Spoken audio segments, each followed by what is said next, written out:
మా లక్కీ బాబుని పడుకోబెట్టి నేను కూడా కొద్దిగా రిలాక్స్ అయ్యాను. నేను రిలాక్స్ అయ్యే లోపు మా పిల్లలు అయితే ఏమేమి చేసిరో చూపిస్తారు. ఒక్కసారి మీరు కూడా చూసేయండి. ఏం చేసినావు చెబ్బి?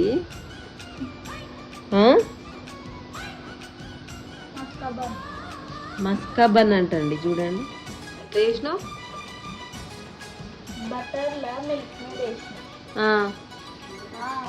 ఇంకా వేసి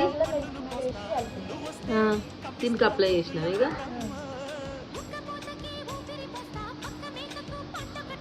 బటర్లో మిల్క్ మేడ్ వేస్తే ఇట్లా అయిందంట, మంచిగా మిక్స్ చేస్తే ఇట్లా అయింది. ఇప్పుడు ఈ క్రీమ్ని బన్నులకి అప్లై చేస్తారు. బన్నులు అయితే లైట్గా కాల్చుకురు అనమాట. దీనికి కాంబినేషన్ టీ అయితే పెట్టుకోవాలంట. నేనైతే టీ పెట్టుకొని దాంట్లోనైతే ట్రై చేసిన. నాకు అంతే అంతగా నచ్చలేదు. వీడియో నచ్చితే సబ్స్క్రైబ్ అయితే చేసుకోండి.